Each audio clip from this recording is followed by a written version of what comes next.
Habíamos conversado la clase pasada acerca de los caminos o los fundamentos sobre los que va a moverse todos los episodios de cardiología que veremos. Y estos dos caminos nuevos, modernos, que nosotros vamos a ver ahora, son, en primer lugar, medicina basada en la evidencia. Medicina basada en la evidencia, que como ustedes saben, es uno de los eslogans sobre los que se fundó esta Facultad de Medicina. Y en segundo lugar, cardiología basada en la evidencia. Vimos en la primera clase unos fundamentos de medicina basada en la evidencia, que espero que lo recuerden.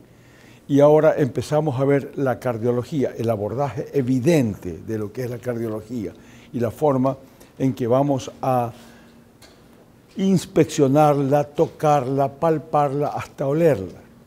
Es decir, vamos a tener elementos físicos de la cardiología, no solamente una argumentación teórica, sino que podemos literalmente tocarla físicamente con algunos de los elementos. Y les había dicho, uno de esos elementos que voy a usar, no es el único, pero en este momento uno de los más importantes, es la ecocardiografía con Doppler, porque esto nos permite un acercamiento muy importante a esos fundamentos físicos que tiene la cardiología. Este método ha permitido desarrollar de una manera muy espectacular y dramática los conceptos que tenemos sobre cardiopatías congénitas y sobre válvulas. Eso ya lo conocemos bastante y eventualmente revisaremos.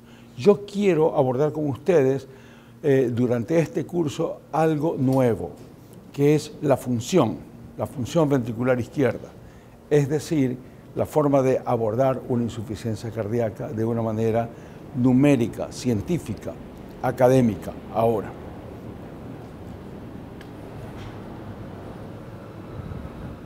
Hasta hace poco tiempo esto lo podíamos hacer solo mediante cardiología invasiva, es decir, podíamos abordarla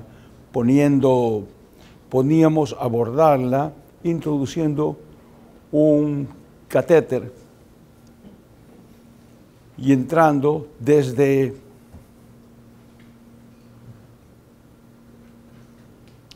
aurícula derecha, ventrículo derecho, pulmonar, presión en cuña de los capilares pulmonares, luego entrar hacia el ventrículo izquierdo y medir todas las presiones y a partir de las presiones todas las derivadas de la función.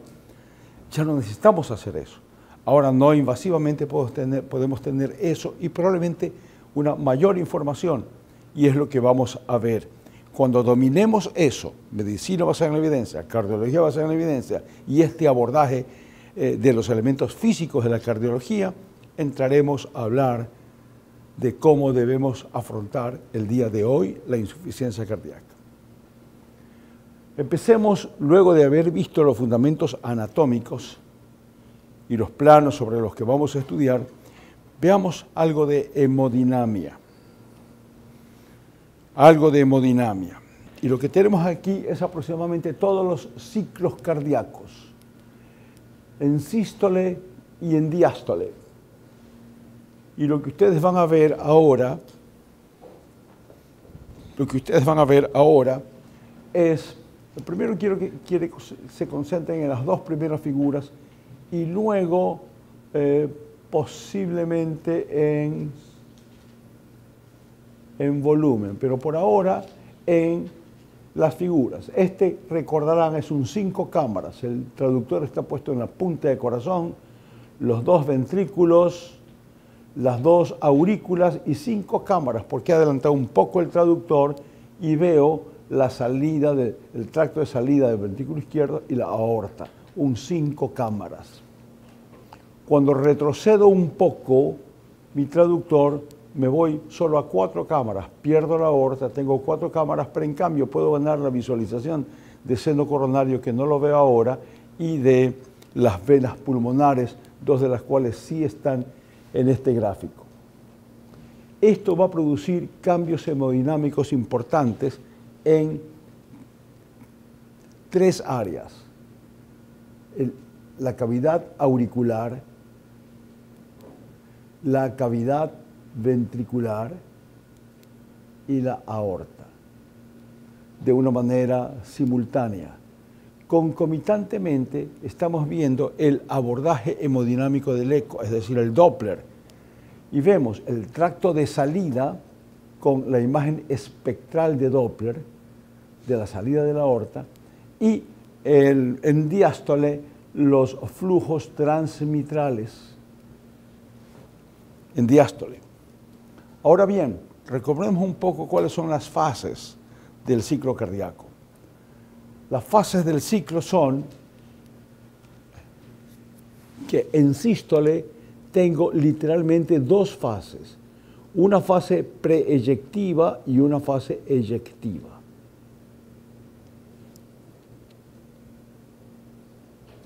Una fase eyectiva. Vamos a verlo en pizarrón esto por un momento. Déjame recordarles algo.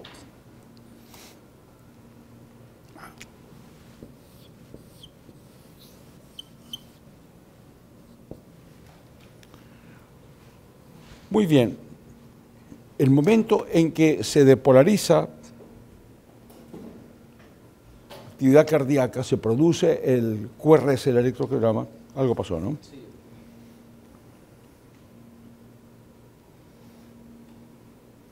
Se depolariza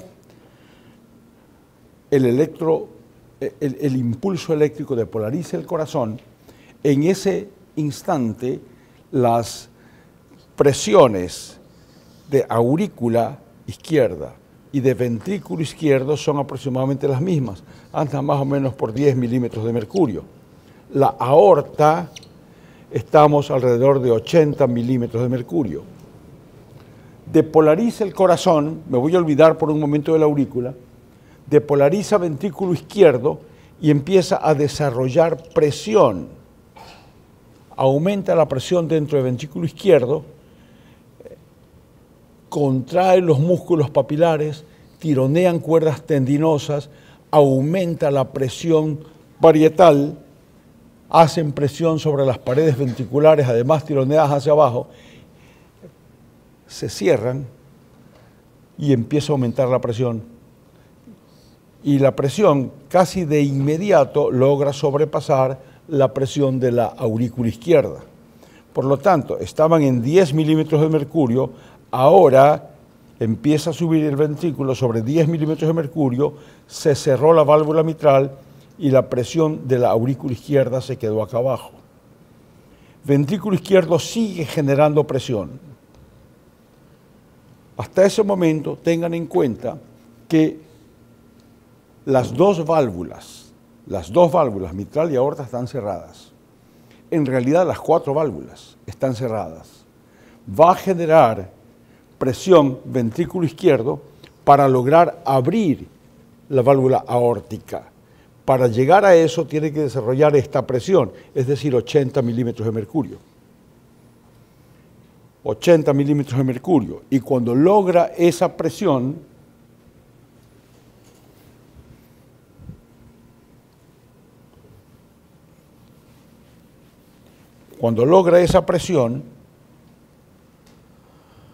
abre la aorta y a partir de ese momento las dos presiones de ventrículo izquierdo y de aurícula izquierda son exactamente iguales.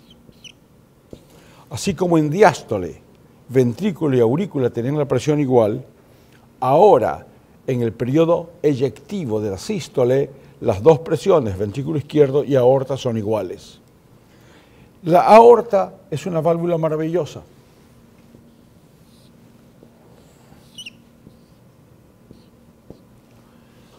Sus valvas, que son 3, están compuestas por senos, que son cavidades, para que en sístole, cuando se abre las 3 valvas, puedan alojarse dentro de los senos sin interrumpir el flujo laminar y que el flujo no sea turbulento. Esa es la razón para que las personas que tienen válvula aórtica bivalva, 2% de la población, aún sin tener estenosis, tienen un soplo, porque no puede salir el flujo laminar, se vuelve turbulento y eso sopla. Esa es la maravilla de esta válvula. Y cuando termina la eyección, la columna de sangre se regresa, se introduce en los senos y literalmente cierran la válvula, que es lo que ocurre ahora. El momento en que se detuvo la columna de sangre, se regresa a la columna y produce una siguiente onda, que se llama la onda dícrota. Ya es en diástole, y esto lo llamamos la incisura. Usualmente esta incisura va a corresponder con el segundo ruido cardíaco. El primer ruido cardíaco se va a producir unos cuantos milisegundos después en que la presión del ventrículo izquierdo superó la de la aurícula izquierda, aproximadamente aquí. A partir de este momento, les decía, las dos válvulas, en realidad las cuatro, están cerradas hasta este momento. Y antes de esto ocurrió el electrocardiograma. Luego, sístole tiene dos periodos, en realidad tres, pero por el momento hablemos de dos. Un periodo eyectivo, que empezó a partir de los 80 milímetros de mercurio, en que el ventrículo abrió la válvula aórtica y se unieron las dos presiones. Este se llama el periodo eyectivo, pero antes de eso tenemos un periodo preeyectivo. Ya estamos en sístole, pero todavía no hay eyección. Este periodo en realidad empieza con la onda Q del electrocardiograma. Por lo tanto, tiene un periodo eléctrico. Pero el periodo mecánico que nos interesa por el momento muchísimo es este, que se llama la contracción isovolumétrica. Es decir, empieza a aumentar la presión sin que cambie el volumen, porque las válvulas están cerradas. Tengan en cuenta que este es el que más energía le cuesta al corazón. El 80% del consumo de oxígeno miocárdico ocurre en la contracción isovolumétrica, en este periodo. Muy bien, entonces sístole tiene estos periodos, el periodo preeyectivo desde la Q hasta acá, o por lo menos desde que el ventrículo genera presión, que es la contracción isovolumétrica, y luego el periodo eyectivo. Una vez que se cerró la válvula aórtica por este fenómeno y se produce el segundo ruido, usualmente coincidiendo con la incisura, segundo ruido, cuando eso ocurre, el ventrículo otra vez empieza a relajarse, empieza a bajar la presión. Ahora, el momento en que bajó la presión por debajo de la válvula aórtica, la válvula se cerró. Pero lo que persigue ahora es bajar tanto por debajo de la aurícula izquierda para que ahora la mitral se abra y empiece el llenado diastólico. Pero desde este momento hasta que alcance la presión de la aurícula izquierda, tenemos un periodo de relajación isovolumétrica, donde otra vez las dos válvulas o las cuatro están cerradas. Está bajando presión, pero no cambia el volumen. Se llama relajación isovolumétrica, así como la otra se llamaba contracción isovolumétrica. Contracción isovolumétrica. Esto tiene extraordinaria importancia para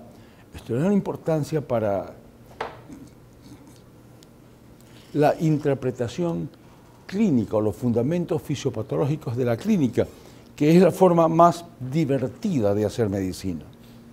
Cuando yo no me aprendo de memoria signos y síntomas y el soplo sistólico es estenosis aórtica o regurgitación mitral, sino que tengo en mi cabeza los conceptos fisiopatológicos, realmente me voy a divertir muchísimo. Y a partir de estas cosas sí lo puedo hacer. Hablamos en la clase pasada que ciertamente no es que ha caído en desuso el estetoscopio y el buen examen físico. Algunos los consideran innecesario, porque tienes el eco y todo lo demás. Sin embargo, debo recalcarles que la mejor forma en que vas a manejar estos nuevos métodos es si tienes el concepto clínico muy claro. Por ejemplo, qué interesante es saber que con esto yo puedo entender con claridad los soplos. Los soplos se producen por gradientes, Un gradiente de presión va a producir turbulencia en el flujo y eso va a soplar. Entonces, ahora imagínense lo que yo acabo de decirles.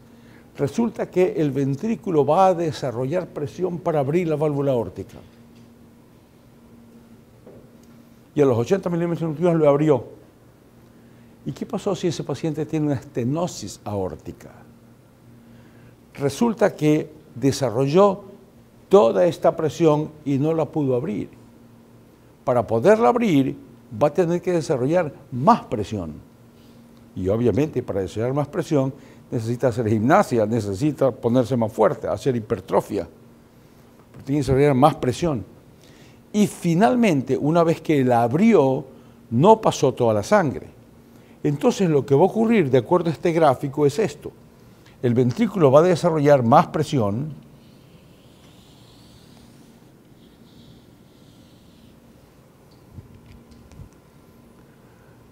y a pesar de eso, la aorta no lo iguala.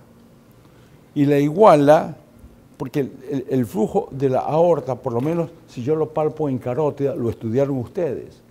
¿Se acuerdan ustedes que estudiaron cómo era el pulso en un paciente con estenosis aórtica? ¿Lo recuerdan o no? Parvus et tardus. Parvus et tardus, es decir, enano y retardado.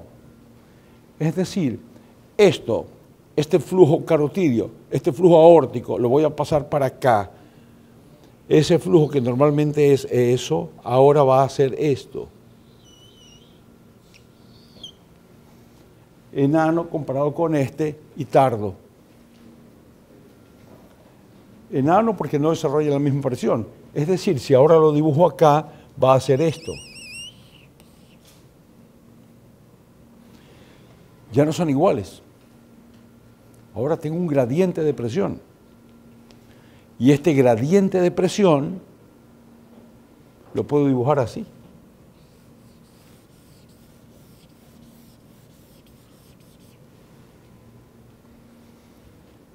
Y, doctores, eso es lo que sopla. Ni más ni menos que eso.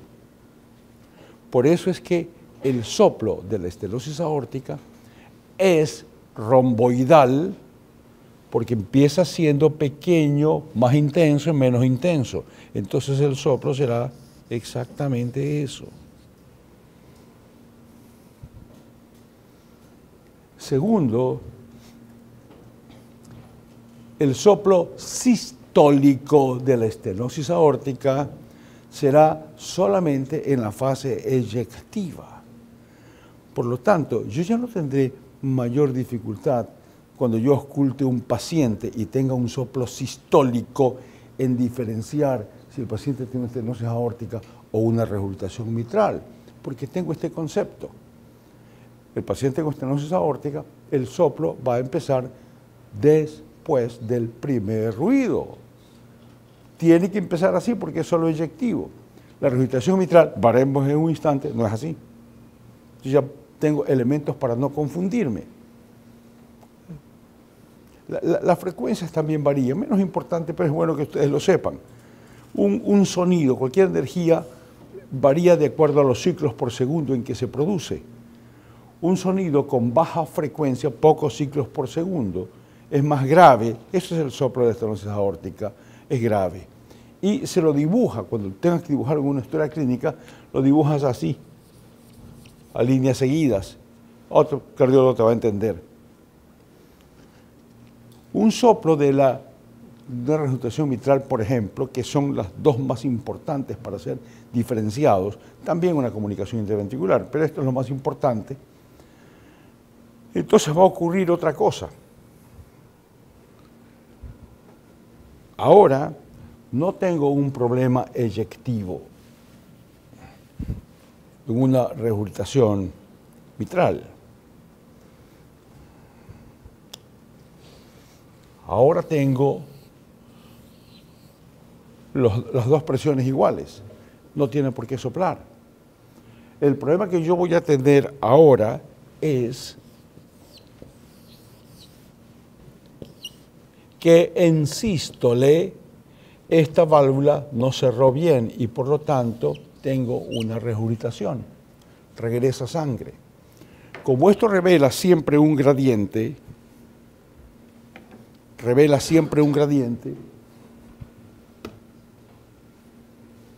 como esto revela siempre un gradiente, ¿a qué gradiente me voy a referir? Obviamente a este. El momento en que el ventrículo superó la presión de la aurícula, empezó el gradiente. Y por lo tanto, ese gradiente va a empezar aquí.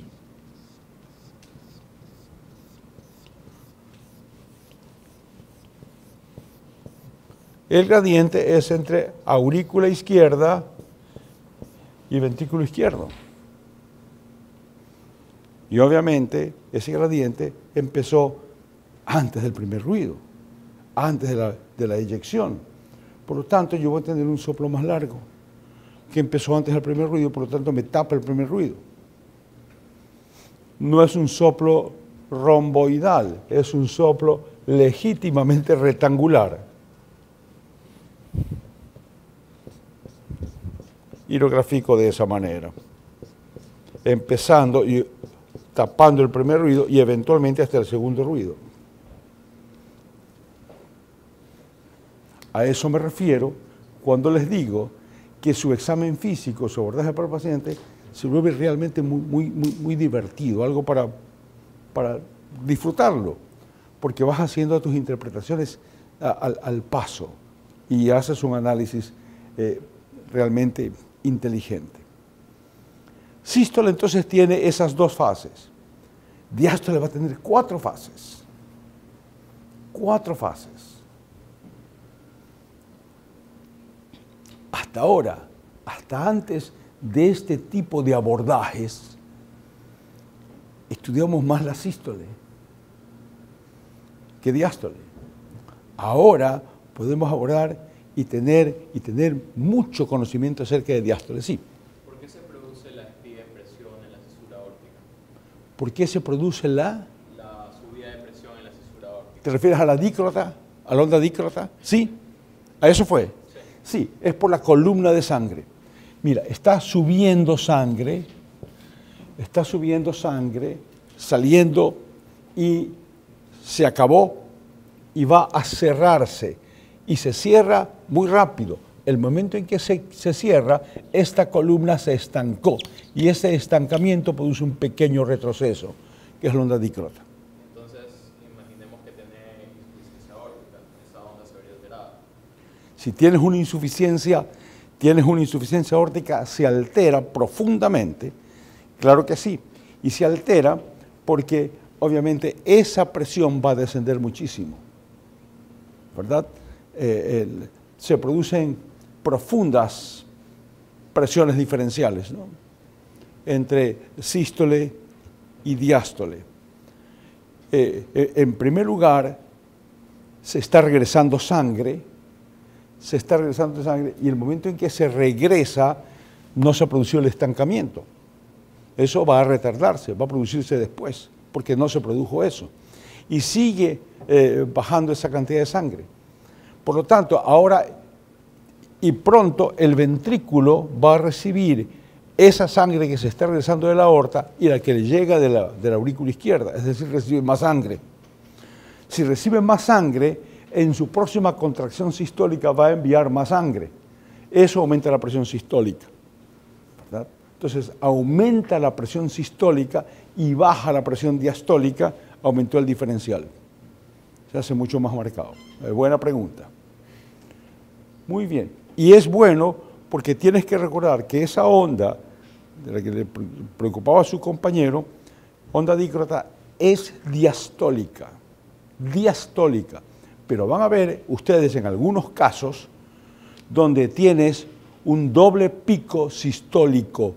Por ejemplo, ahora hablábamos de una estenosis valvular aórtica. Imaginen una estenosis subvalvular aórtica. La estenosis no está aquí, sino aquí en el septum. Esto hace que literalmente se produzcan dos cavidades. Y este septum un poco piponcito desvía al músculo papilar y el músculo papilar se desalinea. Y si desalinea, va a desalinear la valva anterior mitral. Esta valva anterior mitral, que normalmente en sístole debe moverse hacia atrás, hacia la pared posterior, resulta que ahora, por este y otro fenómeno del que le voy a hablar, se va a mover hacia adelante. Los gringos le llaman el SAM, Systolic Anterior Movement. Y esto va a ocurrir, primero porque se desalineó el músculo papilar, y segundo, por efecto Venturi. Y enseguida les hablo del flujo de carótida. ¿Qué es el efecto Venturi? Si ustedes se ponen a leer algo de Leonardo da Vinci, van a encontrar que el hombre quería volar. Quería volar. Y se inventaba una cantidad de alas y de aeroplanos. Y él se basaba en el efecto Venturi, que era, por lo menos está mojado y no lo puedo hacer bien, pero espero que salga. Era esto. Si aumento la velocidad de esta corriente, cualquiera que sea, aire o agua, esto se mueve hacia allá. Se levanta. Eso es el efecto Venturi. Y lo que sucede aquí es que cuando esto obstruye el tracto de salida del ventrículo izquierdo, aquí aumenta la velocidad, y al aumentar la velocidad produce efecto Venturi en la valva anterior mitral y la cierra más. Y entonces ahora tienes una estenosis aórtica subvalvular. Pero lo que tienes ahora es que se han formado literalmente dos cavidades. Esta cavidad y la otra cavidad que quedó abajo. Y eso va a producir literalmente dos picos de onda. Y entonces ahora la carótida normal va a ser eso. Los dos son sistólicos, a diferencia del dícroto. Los dos son sistólicos y esto se llama pulso bisferians, que me puede confundir siempre con la onda dícrota. Cuando se pronuncia la onda dícrota, característicamente en los pacientes con insuficiencia cardíaca. Y tengo que diferenciarlo de este paciente, que es el pulso bisferians. Muy bien. Les hablaba entonces de diástole. Tengo 4 fases en diástole que me interesa que ustedes lo conozcan bien.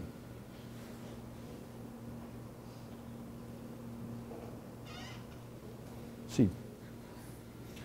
Entonces, hablamos de sístole con este periodo de contracción isovolumétrica como una parte de el periodo preeyectivo, si incluimos también el electrocardiograma desde la onda Q. La parte más importante es esta parte mecánica, contracción isovolumétrica. Luego el periodo eyectivo, la incisura, onda dícrota, la relajación isovolumétrica, la primera fase diastólica. 4 fases. Relajación isovolumétrica. Luego, cuando ya logró el ventrículo izquierdo abrir la válvula aórtica, logró hacer eso, la sangre se precipita dentro del ventrículo izquierdo. Más allá de lo que pensarías que puede ser la simple diferencia de presión. Y se produce una fase de llenado que se llama fase de llenado rápido. Esta fase de llenado rápido probablemente no es solamente porque la presión de arriba es más alta que la de abajo y eso que se precipite, porque no es tanto. Además, el ventrículo es un órgano maravilloso, maravilloso. Su contracción no solamente es en dos sentidos, es helicoidal. Y siendo helicoidal va a producir un efecto de succión. El ventrículo chupa. Y esto hace que se produzca el llenado rápido. Una de las primeras cosas que ocurre en los pacientes con insuficiencia cardíaca es la pérdida de este movimiento. Muy bien, entonces se produce la fase de llenado rápido y esto que ven ustedes aquí otra vez es el Doppler, así como este es el Doppler de la eyección, este es el Doppler transmitral. El Doppler transmitral. Esto corresponde al llenado rápido, luego se produce un llenado lento, diástasis, llenado lento, donde no hay mayor cantidad de sangre, y finalmente viene, ahora sí, tomo en cuenta nódulo sinusal, contracción de la aurícula, se contrae la aurícula, onda P, y eso precipita otra cantidad de sangre. Entonces vas a tener dos fases, dos ondas, una onda E y la onda A.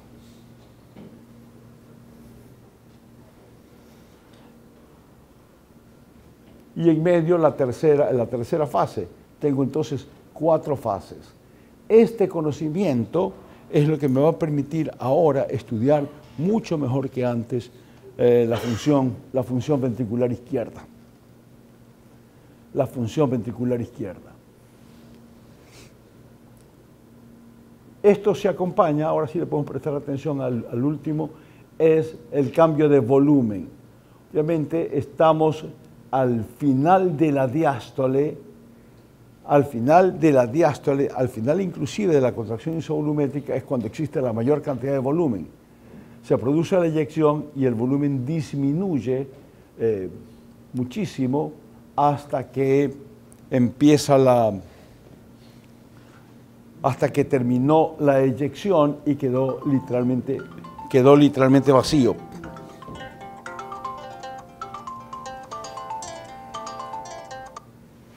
Amor, yo estoy dando clase ahora, te llamo en 1 hora. Sí, estoy dando clase ahora, te llamo en 1 hora, ¿sí? Ok, ya estoy. Muy bien. Entonces, el Doppler me va a servir para hacer análisis de las dos ondas, de la onda E y de la onda A. En realidad, de las 4 fases, y no solamente en términos de velocidad, me va a servir en términos de duración, y por supuesto en términos de cociente. Eso lo vamos a ver en un instante. Tengo que hablarles un poco del Doppler, más de lo que ya les hablé la vez pasada, en algún momento. Déjame ver.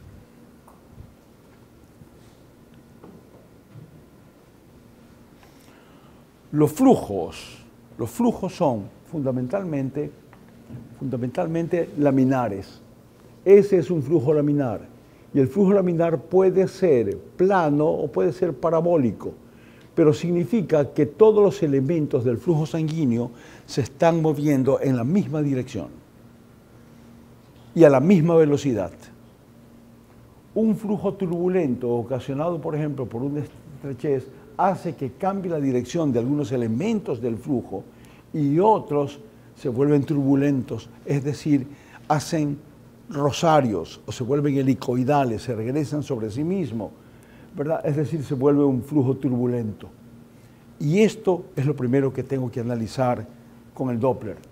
El Doppler me va a hacer un análisis, en primer lugar, de aumento de la velocidad. Si se estrecha, va a aumentar la velocidad. Pero además de aumentar la velocidad, se va a volver turbulento y el flujo me varía. Y además de eso, me va a variar los colores cuando use el Doppler en color. Es decir, ahora yo puedo analizar no solamente áreas y superficies, sino que puedo analizar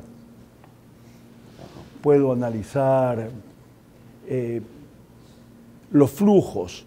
Y si tengo áreas, si tengo flujos, tengo presiones, tengo volúmenes, tengo todo. como lo vamos a ver el día de hoy.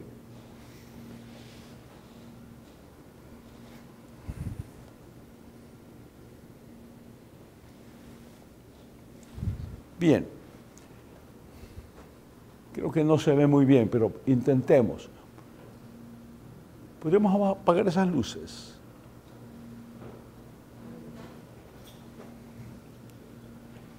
Bien, entonces tenemos el eco. Este es un clásico 4 cámaras, como veíamos hace unos momentos, pero le aplicas el Doppler y puedes ver los colores.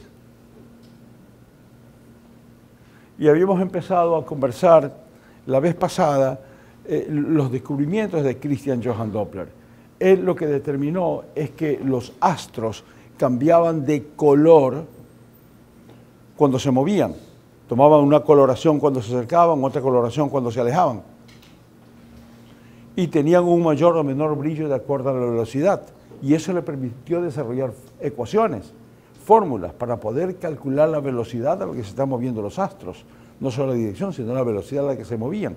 Y eso es lo que hoy utilizamos en medicina. Podemos calcular la velocidad a la que se está moviendo un flujo sanguíneo y por lo tanto podemos calcular presiones y otras cuestiones.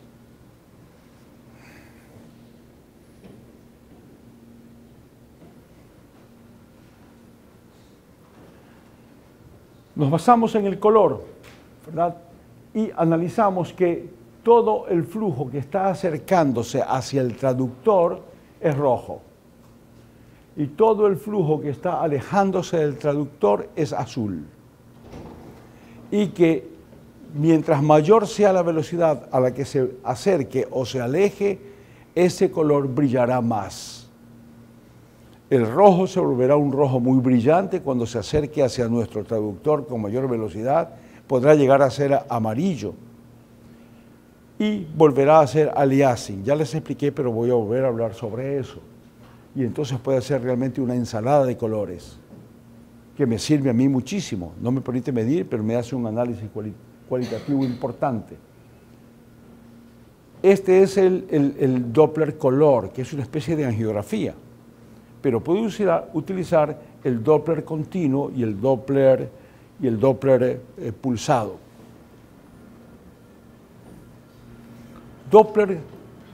El Doppler pulsado es el que me permite que yo haga lo que hace con nosotros la Comisión de Tránsito en la autopista. Sí, ellos son capaces de disparar un flujo y yo voy a golpear el hombro de la compañera y voy a recibir de regreso su misma información.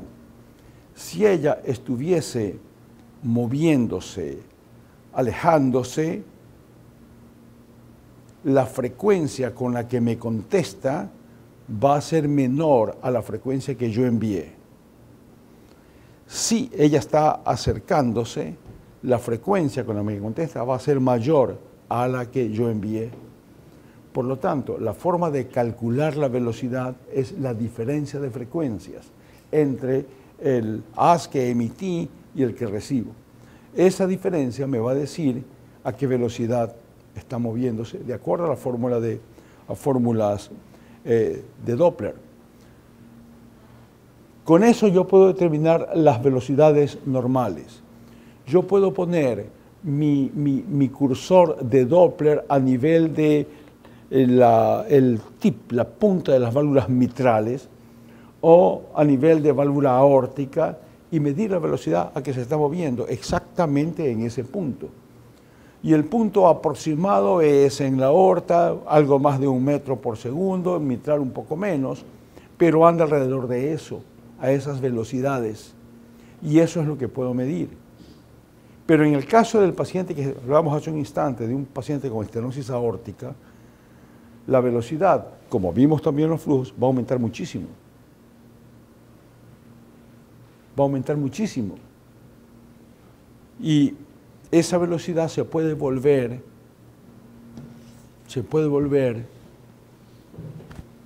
5 metros por segundo en vez de 1 metro. Pero resulta que ahora la forma que yo estaba haciendo de disparar un flujo al hombro de la compañera para esperar que me conteste, yo tuve que emitir y esperar que me conteste. Si ella está moviéndose a una mayor velocidad a la que yo abro y cierro, imposible que lo pueda determinar, porque se está moviendo más rápido que lo que yo utilizo mi diafragma, de abrir y de cerrar. No puedo hacerlo. Entonces se produce el fenómeno de aliasing que hablamos en la clase pasada, ¿verdad? ¿Lo recuerdan? No. Les hablé de la película del oeste. Veamos, también una película del oeste y ven la diligencia del vaquero perseguido por los indios. Y se han fijado que esa rueda da la impresión de siempre moverse para atrás. O las ruedas de un ferrocarril filmado dan la impresión de moverse para atrás. Y la razón es muy clara. La razón es que la cámara que los está filmando es una cámara pulsada, abre y cierra. Y supongamos que abrió cuando el radio de la rueda estaba a las 12 y se cerró. Luego el radio de la rueda siguió avanzando, pero el diafragma no pudo abrir cuando estaba a las 3 ni cuando estaba a las 6, abrió cuando estaba a las 9 y por lo tanto lo que va a grabar es las 12 y las 9, da la impresión de que se mueve para atrás y no para adelante. Ese fenómeno se llama aliasing, que es básico en ecocardiografía y en Doppler sobre todo, aliasing. Este fenómeno de aliasing significa que si, en el caso del ejemplo que ponía la compañera, ella se mueve a mucha velocidad, yo no podría determinar la velocidad a la que se mueve, me haría un aliasing. Es decir, en lugar de hacerme una onda espectral positiva, si se está acercando, negativa, si se está alejando, en ese caso me va a hacer un aliasing, es decir, una onda espectral, una columna que no sé para qué lado va. Lo único que voy a saber es que la velocidad está aumentada, pero no voy a saber cuánto está aumentada, porque no me lo dice, ¿verdad? Me hace un aliasing. ¿Qué debo hacer para poder determinar esa velocidad? Tendría que sacrificar el conocimiento del sitio, porque ahora yo puedo determinar exactamente el sitio, ¿verdad? Lo estoy determinando a partir de válvula aórtica o de válvula mitral, exactamente el sitio. Estoy determinando esa velocidad. El problema es que ya no puedo determinar cuál es esa velocidad. Pero si sacrifico el sitio y ahora voy a medir no solamente la velocidad a la que se mueve la compañera, sino la velocidad a la que se mueve toda esta columna, toda. Entonces, yo ya no tengo que pulsar, voy a hacer un Doppler continuo que no pulsa, envía y recibe continuamente y por lo tanto puedo calcular los 5 metros de una estenosis aórtica, por ejemplo. El problema es que yo no podré saber de dónde viene. Lo he puesto en la columna que pasa por la válvula aórtica, pero sigue hasta ápex, entonces no sé de dónde. Pero yo sí puedo entonces combinar los dos Doppler. El Doppler continuo para ubicar dónde y me dice que la velocidad está aumentada, no me dice cuándo, pero me dice en qué sitio y luego aplico el otro que me dice exactamente cuánto. Pero aún eso no convencía a muchos sectores del mundo médico. Se necesitaba visualizar más y se visualizaba abriéndolo totalmente. Y ese abriéndolo era darle colores. Pero el color es una multitud de Doppler pulsado. El Doppler pulsado del color también me puede producir aliasing. Así como el Doppler pulsado es onda espectral positiva o negativa, se acerca o se aleja, el otro es el Doppler color. El Doppler color en el cual me va a decir que es rojo si se está acercando, es azul si se está yendo. Y obviamente la dirección, ¿no? Por ejemplo, si yo lo tengo en ápex y estoy viendo el flujo mitral que se está acercando, lo voy a ver que se acerca hacia acá y que está en rojo. Y el flujo que se va hacia la válvula aórtica lo veo que se aleja y que se aleja en azul y que me va a cambiar los colores, ¿verdad? También me cambia los brillos. Mientras mayor sea la velocidad, por ejemplo, ese paciente con la estenosis aórtica de 5 metros, no me va a hacer un azul oscuro, me va a hacer un azul brillante que casi llega al blanco. Y se puede convertir en un aliasing. Aliasing es que va a ser el otro color, es decir, me va a ser rojo. Pero después de combinar con todos los colores que pasan del azul oscuro, el azul menos oscuro, el más claro, el blanco, combinado con el rosadito y el rojo, entonces me hacen una ensalada de colores. Y eso me está diciendo igualmente que allí tengo una estrechez porque ha aumentado las velocidades. Y entonces ahora el Doppler me puede servir. Me puede servir, que es lo que les quería demostrar en estas diapositivas, ¿no? Lo que usamos es esta escala de colores, ponemos al lado del examen una banda de colores y yo señalo cuál es el límite que estoy poniendo. Estoy midiendo aquí 1 metro o 3 metros, tanto que se acerca como que se aleja. Ese es mi límite. Y todo lo que se pase de ese límite me hará un aliasing. Ese límite se llama el Nyquist limit, que también es muy importante en el examen, el Nyquist limit.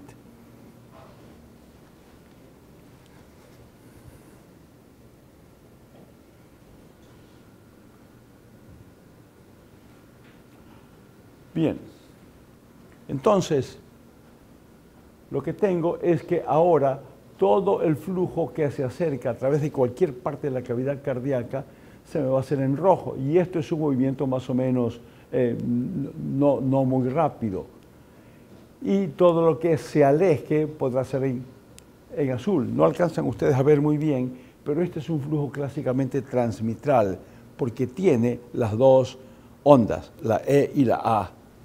Y si está en azul, entonces significa que se está alejando.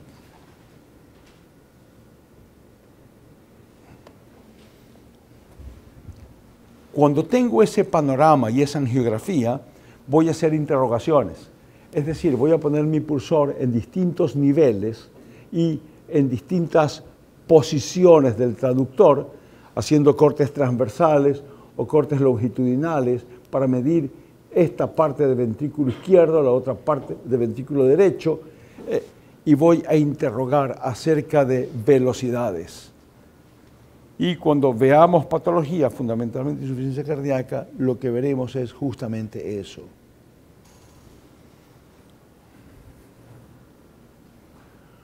Bueno, yo me adelanté un poco cuando hacía estas figuras, ¿verdad? Y en realidad lo que tienes es todas estas presiones, tanto la presión desde vena cava, que vamos a ver cómo la buscamos, vena cava, aurícula derecha, ventrículo derecho, arteria pulmonar, capilar pulmonar, luego la presión en aorta, en ventrículo izquierdo, en aurícula izquierda, hasta volver a la posición en cuña pulmonar, ¿no?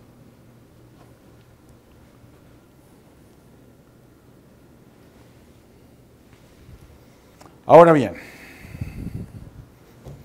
¿cómo voy a trabajar, cómo voy a convertir estas velocidades en lo que quiero?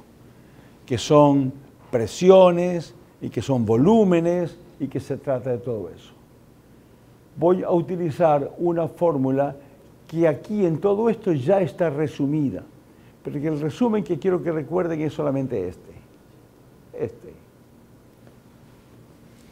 Presión es igual a 4 velocidad al cuadrado. Presión es igual a 4 velocidad al cuadrado.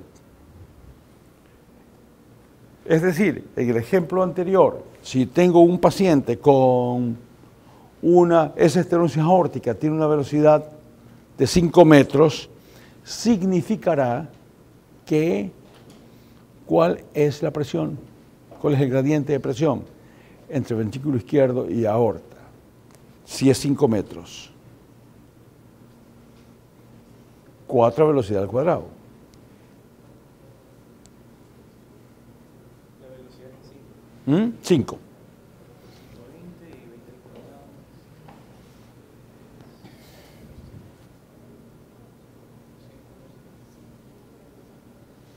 ¿Qué fue? Neuronas. ¿Ah? ¿Cuánto? 100. Exactamente 100. 4 velocidad al cuadrado.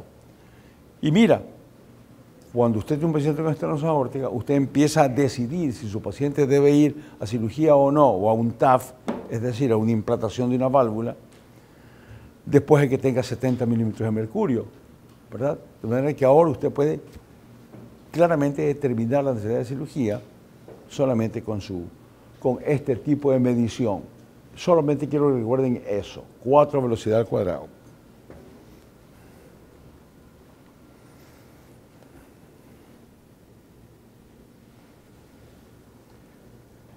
Sí, eso obviamente es para medir picos,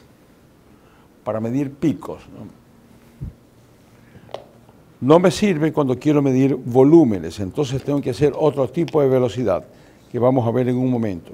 Pero me parece que lo que les estoy exhibiendo allí es el flujo transmitral. Sí, este es 4 cámaras, el cursor está puesto justo en el tip de las válvulas mitrales y tiene las 2 ondas que vimos, la E que corresponde al llenado rápido y la A que corresponde a la contracción auricular.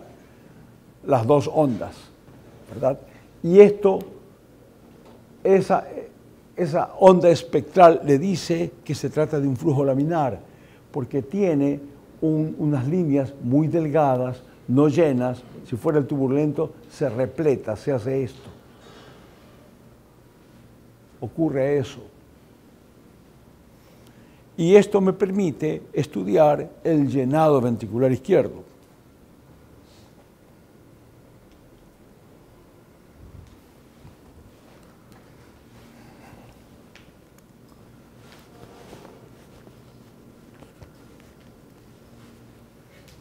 Bien, estos son aproximadamente las velocidades que tienes en cada una de las cavidades. Esto lo encuentras hasta en internet, ¿no?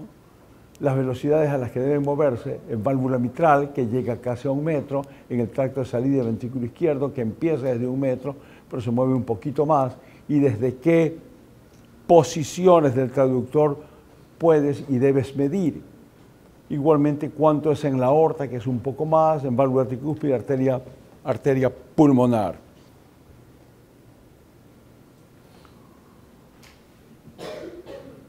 Esto no se alcanza a ver muy bien, pero lo que nos está diciendo aquí son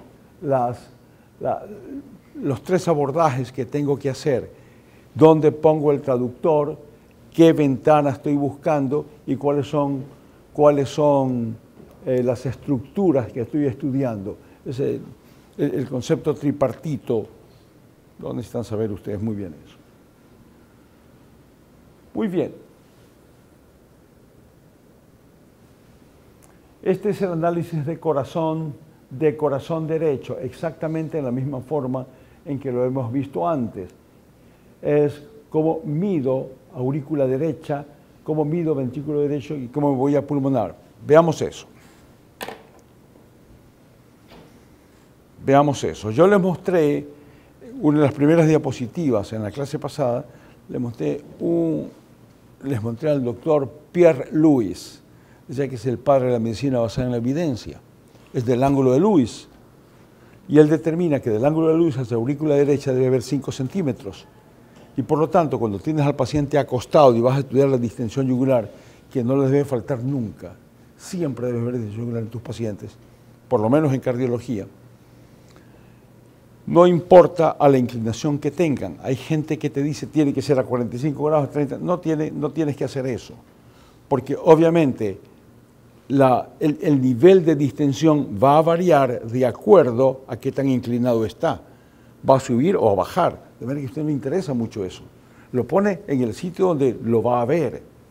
Si usted tiene a un paciente a determinada inclinación y ve que tiene una distensión hasta la mandíbula y no lo puedes medir, entonces significa que vas a tener que pararlo un poco más para que baje y puedas analizarlo.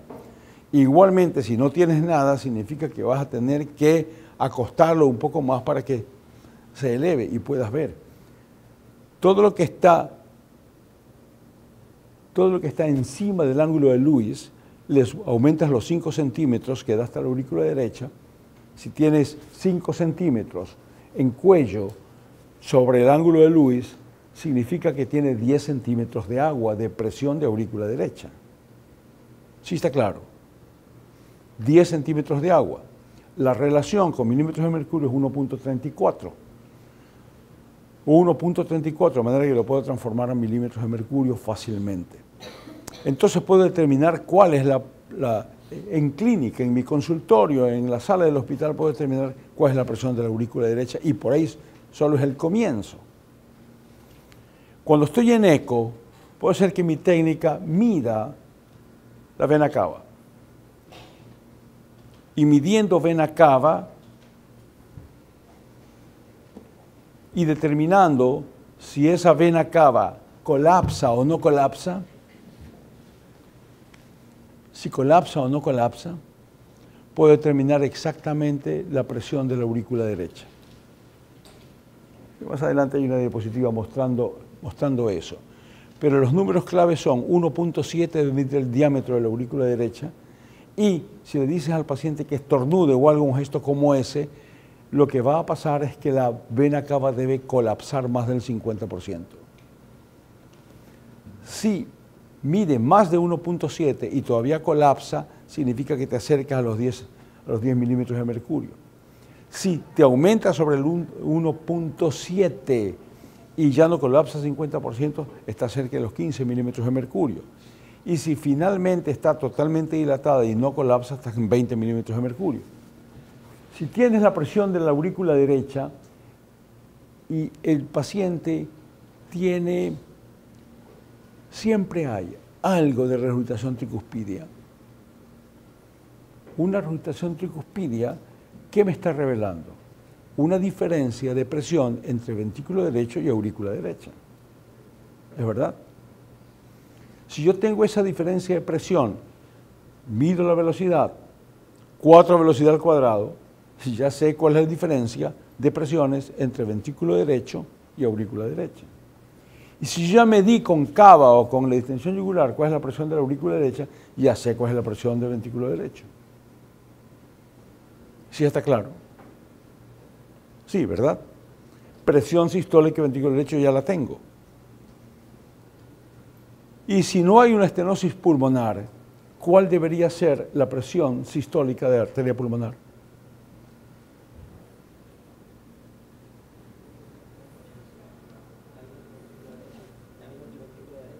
¿Cómo? Muy bien, la misma que el ventrículo derecho, exactamente, a menos que haya una estenosis pulmonar. Si no, es exactamente la misma. Mira todo lo que ya sabemos. Presión de aurícula derecha, que la puedes saber desde el consultorio, presión de aurícula derecha, presión sistólica de ventrículo derecho, presión sistólica de arteria pulmonar. Bien, ahora, tengo algo de regurgitación pulmonar. La regurgitación pulmonar me va a marcar una diferencia de presión entre arteria pulmonar y ventrículo derecho.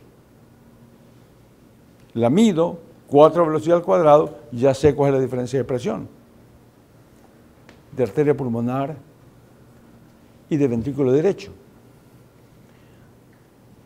¿verdad?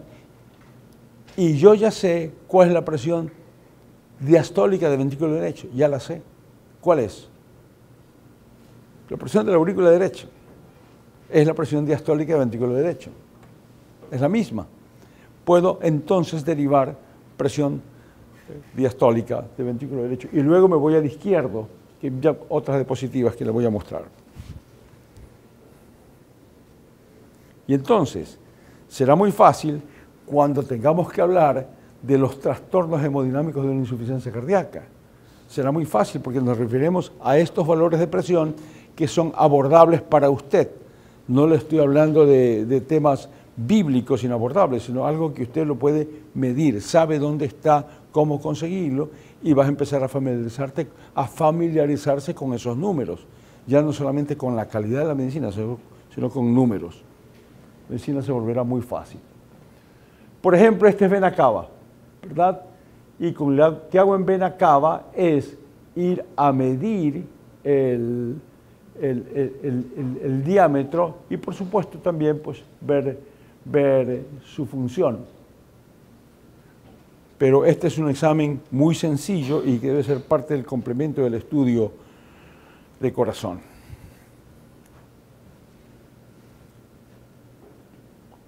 ¿Puedo yo, solo visualmente, en primer lugar, antes de los números, visualmente aproximarme al grado de función de mi paciente? Sí.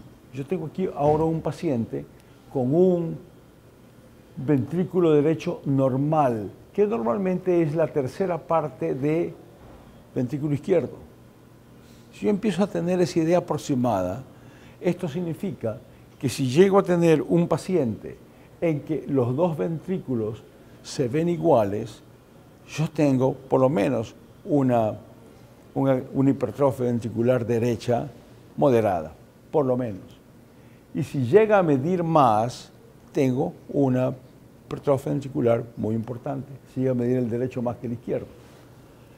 Obviamente puedo medir la pared del ventrículo derecho, usualmente viendo desde el subsifoideo. Entrando por subsifoideo y voy para arriba, puedo ver el ventrículo derecho y puedo medir la pared del ventrículo derecho, que debe medir solo medio centímetro. Y igualmente, cuando hago cortes transversales, yo voy a determinar si mi paciente tiene una sobrecarga de volumen en ventrículo derecho o tiene una sobrecarga de presión. Normalmente debo tener un ventrículo izquierdo muy redondeado con un septum muy redondeado. Si el septum está aplanado en diástole y no en sístole, digo que tiene una sobrecarga de volumen de ventrículo derecho. Si es sístole y diástole, tengo una presión. Si es en sístole, entonces tengo una presión, una sobrecarga de presión. Y si está en ambos, tengo ambos. Ahora bien, esto es un transversal a nivel de aorta, es decir, estaba en el paraesternal viendo el corte largo, hice un 90 grados y estoy ahora mirando la aorta transversalmente en el centro. Les decía que parece un Mercedes-Benz, una rueda de Mercedes-Benz en la mitad, y alrededor de eso tengo aurícula derecha, ventrículo derecho, pulmonar. Este es el sitio preciso a donde yo, aquí tienes la bifurcación de las arterias pulmonares, arteria pulmonar izquierda, arteria pulmonar derecha.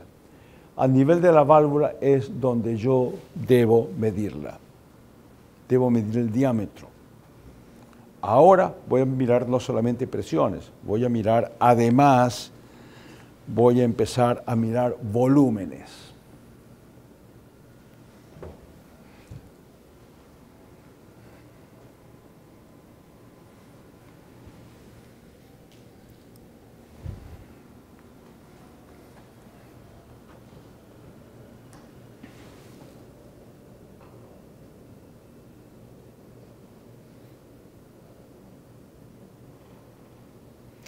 Muy bien. Su compañero ya había determinado que la presión arterial, la presión de arteria pulmonar sistólica es igual a la presión sistólica de ventrículo derecho, ¿verdad? Y eso lo voy a determinar si tengo una regurgitación tricuspidia con 4 velocidad al cuadrado, más la presión de aurícula derecha, que ya sabemos cómo calcularla. Y cómo voy a encontrar esto viendo el flujo de la regurgitación tricuspidia a nivel de válvula tricuspidia.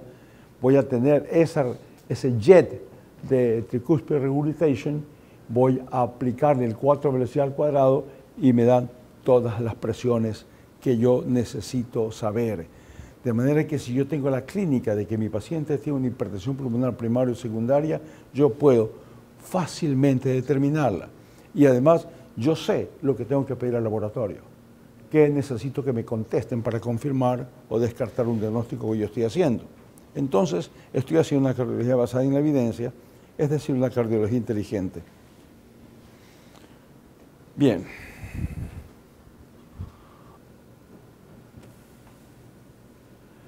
Con el Doppler me ayuda muchísimo a confirmar todo lo que acabamos de decir. Si yo tengo un 4 cámaras, puedo ver los 2 ventrículos, como ustedes ven, puedo ver esta regurgitación tricuspidia con toda claridad, y poniendo mi cursor para medir velocidades justo en ese sitio, voy a derivar todas las presiones de las que hemos estado conversando en este momento. Sería interesante que cuando ustedes puedan, asistan a donde un técnico está trabajando con eco para que ustedes empiecen a familiarizarse con este tipo de abordajes. Vamos un poquito más allá ahora. ¿Qué es más allá? Ya estamos en arteria pulmonar. Vamos a presión capilar pulmonar. Eso que hasta ahora ha sido necesario, que yo introduzca un catéter, que yo me meta en aurícula derecha, ventrículo derecho, arteria pulmonar, y vaya y enclave mi catéter allá en capilar pulmonar. Y una vez que lo enclave, he metido un catéter que se llama de Swan-Ganz, que tiene un baloncito en la punta. Y el baloncito tiene una doble finalidad. En primer lugar, cuando yo lo inflo, me sirve de nave, de submarino. El torrente sanguíneo me lo lleva facilito y me lo enclava donde yo quiero. Y segundo, una vez que lo enclavé bien profundo, desinflo, enclavo bien, vuelvo a inflar, significa que estoy separando la presión de la arteria pulmonar que quedó atrás y estoy midiendo solo la presión de la puntita, que es el capilar pulmonar. ¿Qué es esto? Capilar pulmonar. Esto es de la forma hemodinámica. Cuando he metido el catéter, lo que estoy viendo es la presión de la aurícula derecha, la presión del ventrículo derecho, la presión de arteria pulmonar y la presión capilar en cuña, que me refleja lo que está pasando en el ventrículo izquierdo. Para eso lo hago, para buscar lo que pasa en el ventrículo izquierdo. Esto es lo que usualmente yo he tenido que hacer ahora. Sin embargo, ahora, con ecodoppler, yo puedo medir la famosa E transmitral que vimos hace un instante, si lo recuerdan, ¿verdad? Esa onda E transmitral del flujo del Doppler de la válvula, el flujo mitral, la onda E, y luego voy a hacer un Doppler tisular, que es más o menos la 10ª parte en magnitud de lo que es el flujo sanguíneo. Ahora voy a medir el flujo, el Doppler tisular, de tejido. Eso voy a medir. Y voy a medir exactamente las mismas ondas, que es la onda E, la onda A, y además una onda S sistólica, que vamos a ver para qué me va a servir. Si yo tengo esa E tisular y tengo la E transmitral, y yo saco un cociente de la transmitral sobre el tisular, esto correlaciona directamente, exactamente, con la presión capilar pulmonar. Exactamente, la presión capilar pulmonar. Es decir, tengo un paciente con insuficiencia cardíaca, una insuficiencia ventricular izquierda, y yo quiero saber exactamente eso está pasando, esto lo voy a medir.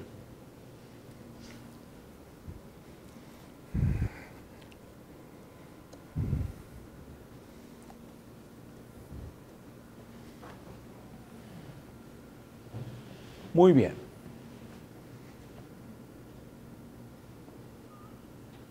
Esto está ahora enfocándonos más en lo que ya vimos, pero nos enfoca un poco más en diástole.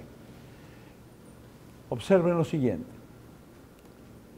Tenemos la relajación isovolumétrica, tenemos el llenado rápido. Observen cómo en el llenado rápido existe una gran precipitación de flujo sanguíneo por las razones que ya hablamos, inclusive el efecto succión que les mencionaba hace un instante. Esto va a producir, obviamente, justo la onda E. Luego se va a producir la diástasis, en que casi no pasa sangre, que es la fase 3. Y finalmente la contracción de la aurícula, que produce la onda E.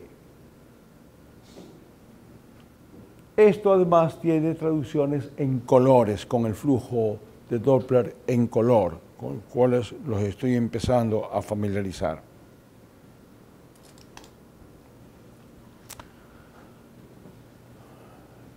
Bien. Entonces, lo que estamos analizando ahora es el comportamiento de los volúmenes y las presiones intraauriculares. Al empezar el sístole, la aurícula está llena por la reciente contracción de la aurícula, que produjo la onda P. Está llena. Empezó a vaciarse y vuelve a llenarse para eyectar todo. El llenado, la diástasis y la contracción de la aurícula. Esto coincide con claridad con los volúmenes y con el comportamiento, los trastornos de comportamiento que puede tener la aurícula, que puede tener el septum intraauricular, que ahora es un fenómeno que empieza a estudiarse muchísimo. Y yo les recomiendo que se preocupen y se dediquen un poco a eso. Esto es un Doppler normal, un espectro muy, muy delgado. Al final de la onda E aumenta algo la turbulencia y obviamente la contracción de la aurícula hace un flujo más turbulento que el llenado producido por la succión.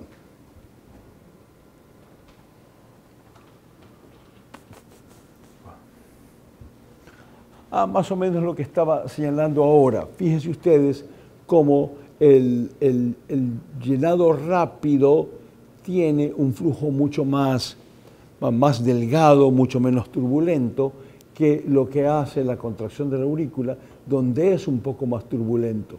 Y entonces ves una onda espectral mucho más llena, lo cual va a querer decir que si yo veo una onda E parecida a esto, estoy con problemas de turbulencia. Algo está pasando en la conducta de la aurícula.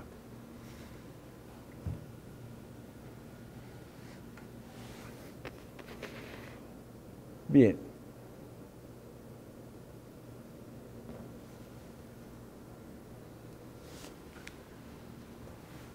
Yo les decía la importancia que tiene el pico de los gradientes de las presiones, ¿verdad? Por ejemplo, los famosos 5 metros, esos picos. Pero ahora yo voy a empezarles a hablar de la determinación realmente de los parámetros. Allí no me va a servir mucho el pico. Tendré que integrar el pico de la velocidad con el área, para lo cual lo que voy a hacer es una verdadera planimetría. La verdad, la máquina hace eso, pero el técnico tiene que señalárselo y usted tiene que interesarse que le han contestado. Si le contestan, tiene que saber si le contestaron el pico de las velocidades o le contestaron la velocidad integrada. Y usted tiene que saber que le contesten, además del pico, la velocidad integrada, que es una verdadera planimetría. ¿Saben lo que es una planimetría? Mira,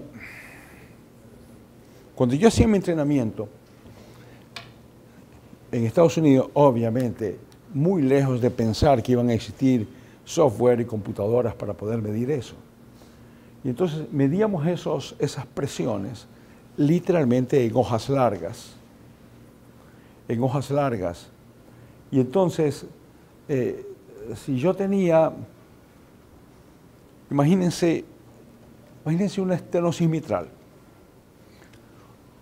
un paciente con una estrechez aquí. Entonces significa que ahora aquí va a aumentar la presión muchísimo, tratando de meter sangre hacia el ventrículo. Quiere decir que ahora la presión de la aurícula va a hacer esto. Y la presión del ventrículo queda acá. Normalmente, las dos presiones en diástole son iguales. Paciente con una estenosis mitral va a tener ese gradiente. Y a propósito, este gradiente, esto, es lo que sopla. ¿Cómo se llama el soplo de la estenosis mitral? Es el rolido diastólico, ¿no? El futatarrú es la onomatopeya de Urosías. Futatarrú. Esto es el RU, aumenta un poco la frecuencia, termina con la brillantez del primer ruido, que es el FUT. Luego en sístole no pasa nada, viene el segundo ruido, TA, y el chasquido de apertura mitral, que es TA. Este es el famoso FUT-TATARU, onomatopeya de Eurosías. Pero lo único que traduce eso, excepto el desdoblamiento del segundo, el chasquido de apertura mitral, esto es este gradiente que existe. El chasquido de apertura mitral no es otra cosa que la válvula se ha puesto muy dura, muy dura. Casi es una hojalata. Por lo tanto, el momento en que va a abrir, eso que hace, esta hojalata suena y produce un chasquido de apertura mitral. Importante saberlo porque es un tercer ruido después del segundo ruido. ¿Cómo diferencias un chasquido de apertura de un galope ventricular? Solamente sabiendo estos conceptos de curva, entonces puedes diferenciarlo. Y entonces te empieza a ser familiar que te digan algo que no sería familiar de otra manera. Si te dicen sí, ojo, lo que sucede es que el tercer ruido de un galope ventricular ocurre más o menos 120 milisegundos después del segundo ruido. Y el chasquido de apertura 60 milisegundos después del segundo ruido. Si te digo eso, te me vas a reír. Y tengo que andar con reloj midiendo los milisegundos. ¿Sí? Realmente te familiarizas con eso el momento en que sepas las curvas. Y entonces empiezas a tener concepto. Concepto eso, cuando ocultes, lo empiezas a relacionar realmente con milisegundos. Lo que es 20 milisegundos, 120 milisegundos y lo que es 60 milisegundos. Pero el rolido es esto. Ahora, ¿cómo calculamos en esa época el área valvular mitral? El área valvular mitral podría calcularse solamente esta área de gradiente. ¿Cómo la calculamos? Si fuera totalmente rectangular, entonces sí diríamos área es igual a base por altura. Es decir, vamos a multiplicar esto por esto. Pero si esto es totalmente regular, ¿cómo lo haces? Entonces, teníamos que, los fellows de cardiología, tomar el rollazo, llegar a la casa, abrirlo en el escritorio y tomar un planímetro que usaban los arquitectos, una cosa en que vas recorriendo el área y allá te va marcando el área. Recorres el perímetro y te marca el área. Y con eso, y una calculadora, calculamos cuánto medía el área y gradiente y todo lo demás. Ahora la computadora te hace todo eso. Pero te hace eso, entonces tienes que saber qué es lo que hace. Si esto lo tienes en un gráfico, en eco, solamente tienes que planimetrearlo, es decir, seguirlo con las líneas y te van los resultados. Pero tienes que saber cuál es el resultado, qué es lo que realmente le estás preguntando, qué es lo que vas a preguntarle. Entonces, una cosa es el pico de la velocidad y el pico de la diferencia, y otra cosa es la velocidad integrada. La velocidad integrada me va a servir para calcular flujos. En este caso, me está diciendo esta diapositiva todo el provecho que le puedo sacar a la onda E y a la onda A. Primero, la relajación isovolumétrica debe medir hasta 220 milisegundos. Si mide más, yo estoy en insuficiencia. Segundo, voy a calcular el tiempo que me toma de llegar al pico de la onda E. Segundo, voy a calcular esta velocidad, el tiempo de desaceleración y la inclinación. En cuanto a la onda A, voy a medir aumento de la velocidad y la duración. E increíblemente, ¿cómo me va a servir solamente el aumento de la duración de la onda A? Por ejemplo,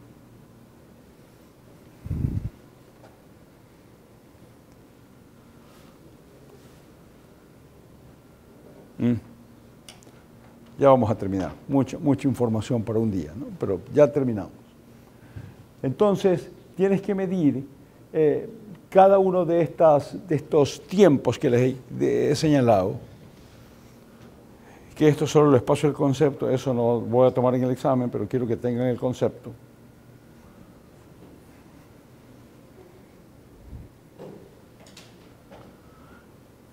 Bien. Y les decía que podemos hacer el Doppler del tejido. Este es un 4 cámaras y yo puedo poner mi Doppler en el tejido mismo y medir la velocidad a la que se mueven sus células. Y esto me va a dar también una onda E y una onda A y una onda S de sístole. Este Doppler tisular me va a ser de extraordinaria importancia.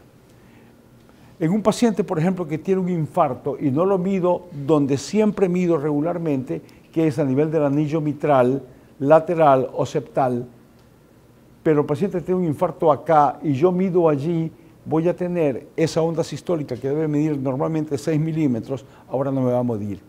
Me va a medir, es decir, me revela con claridad que allí existe una patología, más o menos como está haciendo la resonancia magnética ahora, que te da unos focos claros de dónde está la miocarditis y puedes diagnosticar la miocarditis de una manera muy precisa, muy topográfica. Doppler tisular es una cosa muy importante. La correlación de la onda E transmitral con esta onda E va a ser muy importante, por ejemplo, en el cálculo de la presión de llenado ventrículo izquierdo, de la presión capilar pulmonar que les decía hace un instante.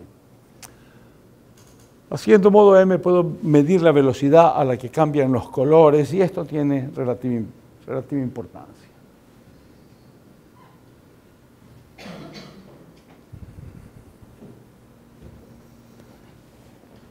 Esto es un estudio de varias cosas de la diástole, porque hoy me he concentrado más en diástole. Esto, varias cosas de la diástole. Voy a resaltar para finalizar una de ellas, esta, que es la presión de las venas pulmonares. Si yo tengo a mi paciente en un 4 cámaras y me voy hasta allá, hasta el fin, vena pulmonar, usualmente prefiero la vena pulmonar derecha, y voy a medir, voy a tener básicamente 3 ondas. Voy a tener una onda sistólica, una onda diastólica y una onda reversa. Una onda reversa. Cuando tengo un paciente con insuficiencia ventricular, me va a aumentar la diastólica muchísimo. Pero sobre todo me va a aumentar la amplitud y la duración de la onda reversa.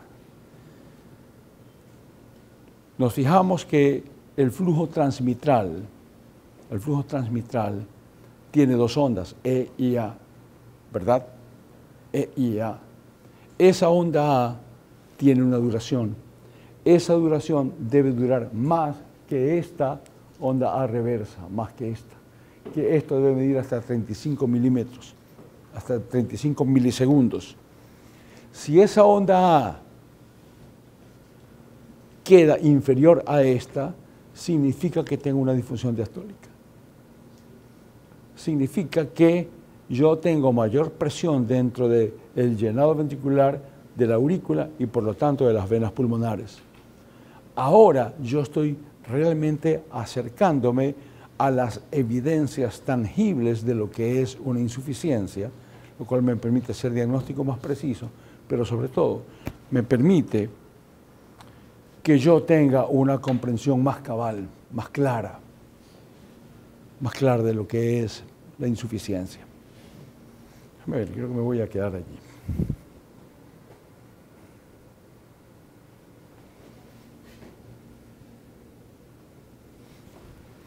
Con esto termino. Yo puedo calcular volúmenes y el volumen va a ser solamente 2 cosas. Va a ser el área que estoy investigando, que lo voy a llamar cross-sectional area, está por alguna parte. Esa área la voy a calcular geométricamente. ¿Cómo calcula el área de un círculo? Lo calculo con pi por radio al cuadrado. Pi por radio al cuadrado.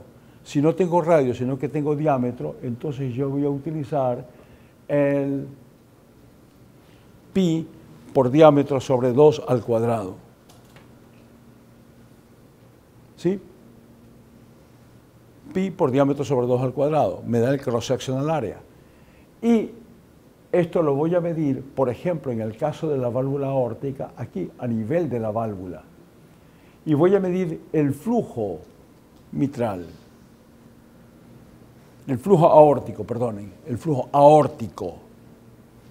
No como pico, sino como tiempo de velocidad integrada. Y si yo multiplico el cross-sectional area con el tiempo de velocidad integrada, tengo el gasto por latido, lo que los norteamericanos llaman el stroke volume, el cual multiplicado por la frecuencia cardíaca me da el gasto cardíaco.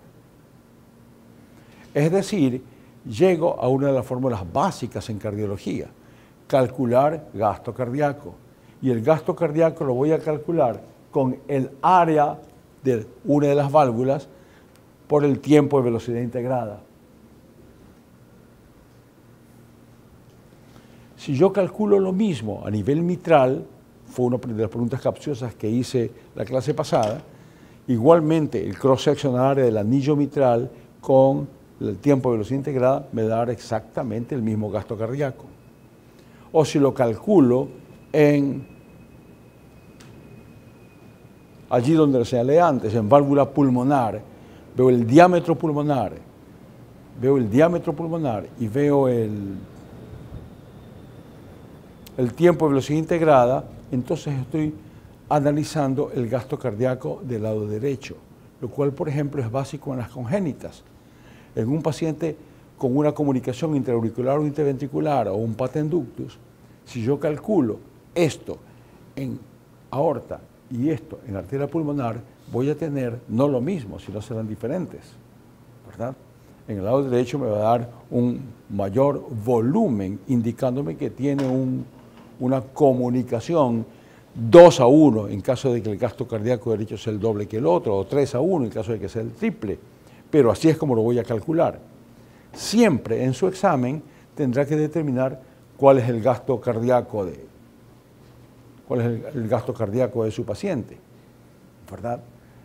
Por ejemplo, si tiene el paciente un bajo gasto, lo cual le sirve, por ejemplo, le hablaba de la vena cava para calcular la presión del ventrículo derecho.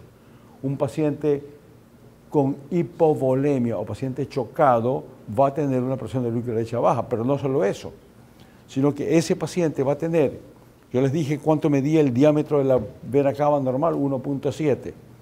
Un paciente chocado va a tener menos de 1.2, de manera que le va a servir a usted en los dos sentidos, en congestión y en hipoperfusión.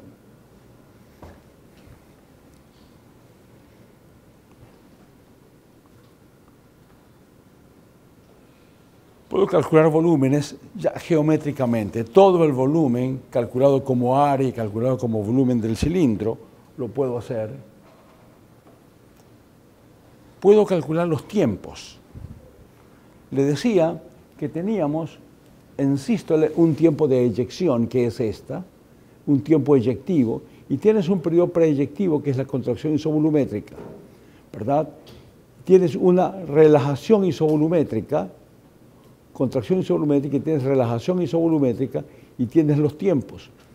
Si usted determina la diferencia o la suma de la contracción isovolumétrica y la relajación isovolumétrica y la divide por el tiempo de eyección, con eso están midiendo una fórmula clave de la performance del ventrículo izquierdo. Clave, ¿verdad? Es esto. En esto, grábense por favor esta figura.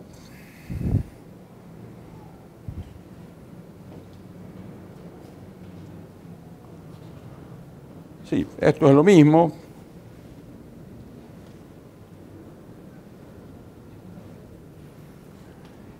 Pensé que ya la próxima clase entramos en insuficiencia. No, próxima clase vamos a ver dos cosas más antes de entrar en insuficiencia cardíaca, sistólica y diastólica, que es cómo calculo el área valvular con una cosa que se llama el principio de continuidad y otro que es el principio PISA. Dos cosas, principio de continuidad y principio PISA, que lo vemos en próxima clase para calcular áreas valvulares, y luego ya entramos directamente a insuficiencia cardíaca.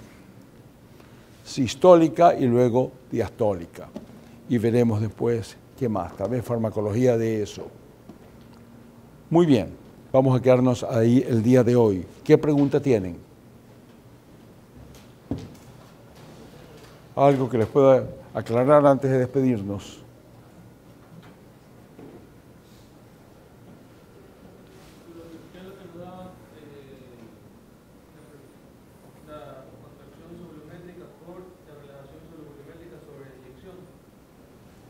Regreso un instante.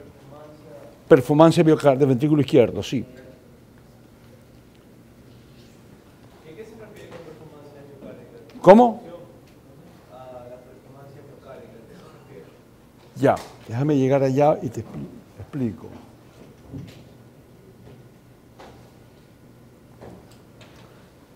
Bien. ¿Cuál es la función del corazón? Eyectar sangre. ¿Qué tanto esfuerzo está poniendo en contraerse para eyectar sangre y qué tanto esfuerzo está poniendo para, una vez que hizo eso, relajarse? El primer esfuerzo de la contracción es contracción isovolumétrica. Contraerse hasta el punto de llegar a la presión de la aorta para poderla abrir y empezó la eyección, empezó esto. Pero este periodo es la contracción isovolumétrica.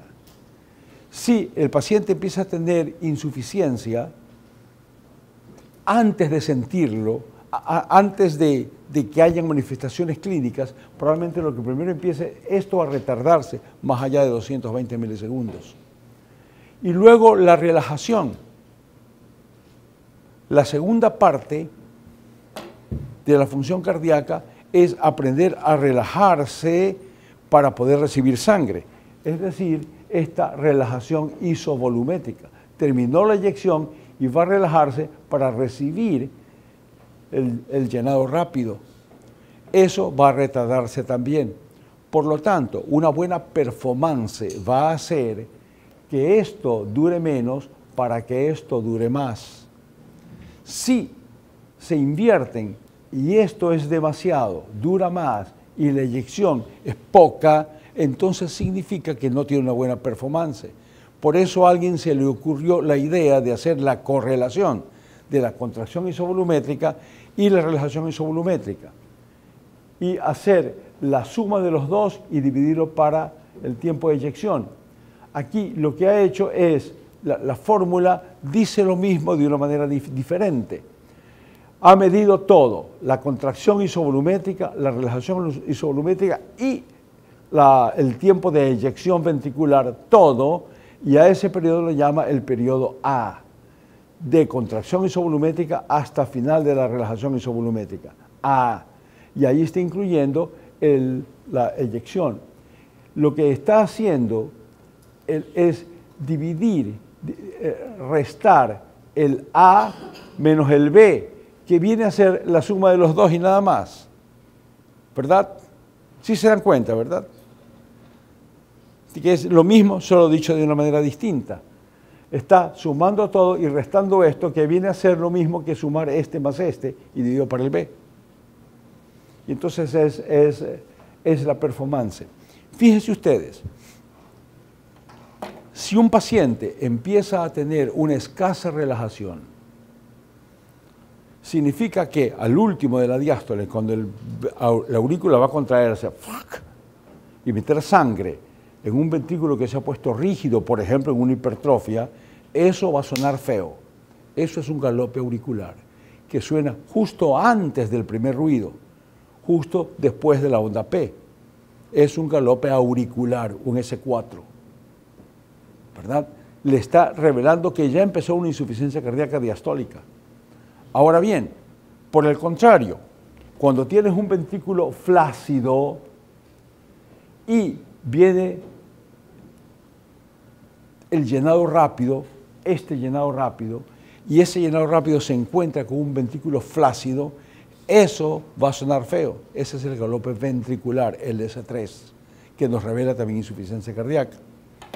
El galope auricular siempre es patológico. No hay un galope auricular que sea normal. En cambio, el ventricular sí puede ser. En niños y gente joven es posible que hasta ustedes se oculten y todavía tengan galope ventricular, un S3, ¿verdad? Pero obviamente es característico de la insuficiencia cardíaca con fracción de eyección disminuida. Vayan leyendo a dónde vamos a dirigirnos, a los nuevos conceptos de insuficiencia cardíaca. Hemos visto todo esto porque, escuchen bien, ¿cuál ha sido la característica más importante de la insuficiencia cardíaca? Es una fracción de eyección disminuida. ¿Cuánto es una fracción de eyección? Tienes que eyectar entre el 55 al 70% de lo que tiene el ventrículo. La característica ha sido fracción de eyección disminuida. Bueno, 50% de las insuficiencias cardíacas tienen fracción de eyección preservada. Luego, ¿qué es lo que tienen? Para eso estamos estudiando todo esto, para ir a estudiar esa otra parte que no se sabía bien y sigue sin saberse bien. Bueno, eso vamos a ver, porque la fracción de eyección en esa gente está preservada, tenemos que ir a ver qué es lo que no está preservado.